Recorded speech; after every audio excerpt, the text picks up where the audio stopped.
generous voice. The greatest tragedy couldn't affect him, and yet the slightest problem affecting anyone would be of concern to him. His voice has a quality that belongs to the domain of saints, almost gods like. Yet this was the very thing that made some of us angry and irritated. For Urich not only refused to react, but also refused to in- intervene or crack the whip.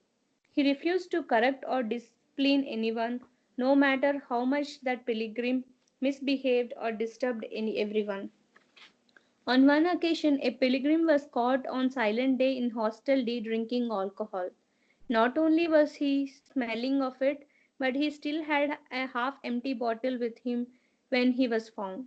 It was decided to ask the pilgrim to leave the trust premises, which the pilgrim agreed to. Urich felt it was not the correct thing to do. According to him, we should have confiscated the alcohol and given the pilgrim one more chance after explaining to him the rules. I commented, Urich, the rules are explained to everyone when they register on the first day. Urich retorted, so what? Explain him again. Maybe he did not hear it correctly. He still deserves one more chance. I took the opportunity to probe further and ask, why do you refuse to discipline or correct the pilgrims? Urich was silent for a moment. Very slowly he replied, what can we do? Our hearts have become like that. We see Baba in everyone. How can we hammer Baba? I persisted. You hammer Baba in the residents who work with you, Urich.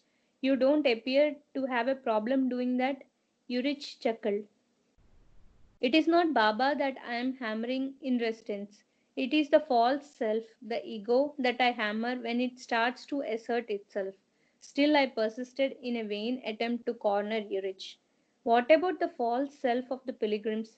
Why don't you hammer that at least once in a while? Urich signed and said, they are not ready for it, where, whereas those who are working and living here are ready. It is for Baba to draw souls that are ready. He is the one who works on the soul to help it get rid itself of its falseness. We are only his medium. I believe Urich was speaking about his heart and not just throwing out words or giving excuses. This helped me understand his refusal to crack the whip. Heart will grow.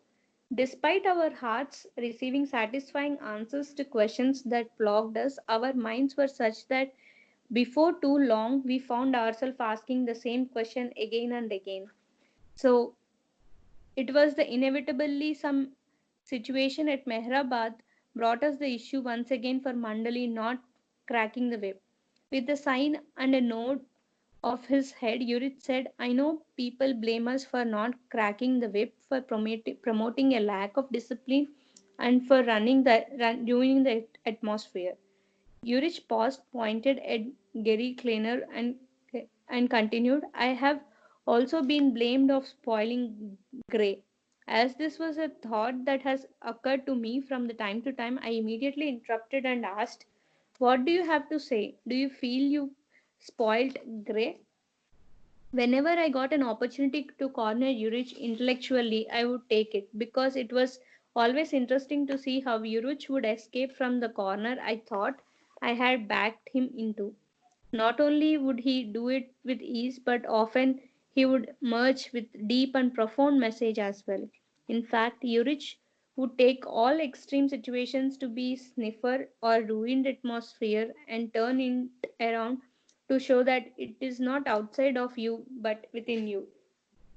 He would then encourage us to go within and resolve all the blocks and sniffs from within us so that external situations would stop bothering us.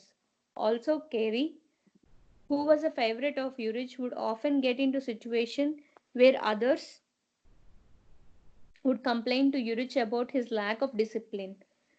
So I was curious that Urich would say on the subject because I already knew why he refused to crack the whip. Urich paused for a very long time and said slowly, you won't believe what I have to say, but I honestly tell you this much. I was like Gary at one time. In fact, I was worse than him. It It is the honest truth. Even when I was living with Baba, nothing changed me. In fact, as many years went by, my nature became even worse. Then, after year went by, I noticed there was a change in me, and that what this change is. And once your heart begins to grow, it keeps growing. Year has gone since Baba passed away, and my heart still keeps growing. Seeing that this has happened to someone undeserving like me, I know for sure, I say this with all honesty, that one day not only Gary but all of you will experience what I have experienced. Your tiny heart too will become Jane size like ours. I have said it time and again that I do not deserve this life with Baba. There were many who were deserving because of their effort and longing, which was lacking in me. For me, it was purely His grace that He kept me within Him and gave me this opportunity. So I can say with certainty, His grace will descend on all of you. When that happens, you will understand why we couldn't crack the whip. You cannot whip a person and make his heart grow. You cannot make it grow with discipline. All efforts on your past cannot make it grow. So, what makes it grow? Only His grace. That's all I have to say. Avtar Meher Baba ki jai. Avtar Meher Baba ki jai.